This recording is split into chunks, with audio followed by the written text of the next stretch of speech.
Welcome to yo-yo TV. రాజకీయాల్లో గెలుపోటమిలే కాదు సెంటిమెంట్లు కూడా ఉంటాయి.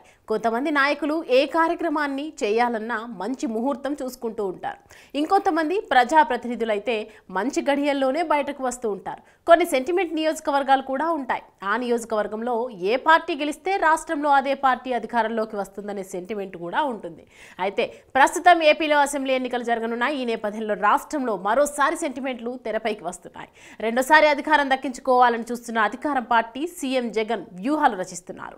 ముఖ్యంగా ఆయన సొంత జిల్లా అయిన కడప జిల్లాలో మెజారిటీ స్థానాలను కైవసం చేసుకోవాలని చూస్తోంది. ఈసారి ఎన్నికల్లో ఎలాగైనా వైసీపీకి బలంగా ఉన్న జిల్లాల్లో దెబ్బ కొట్టడం ద్వారా గెలుపు సులభతరంగా దక్కించుకోవాలనే యోచనలో టీడీపీ ఉంది. త్వరలో జరగబోతోన్న అసెంబ్లీ ఎన్నికల్లో కమలాపురం నియోజకవర్గంలో విజయం సాధించేందుకు ఇరు పార్టీలు ప్రతివ్యూహాలను సిద్ధం చేసుకుంటున్నాయి. ముఖ్యమంత్రి జగన్ సొంత జిల్లా ఉమ్మడి కడపలో కీలకమైన నియోజకవర్గం కమలాపురం.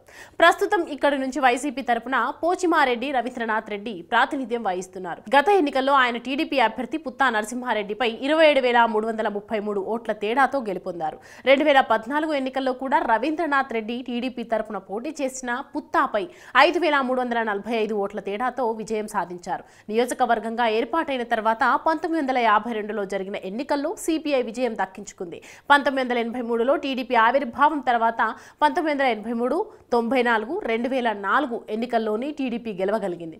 94, 2004 ఎన్నికల్లో టీడీపీ తరపున గెలిచిన వీరశివారెడ్డి 2009 ఎన్నికల్లో కాంగ్రెస్ తరపున కూడా పోటీ చేసి గెలుపు దక్కించుకున్నారు.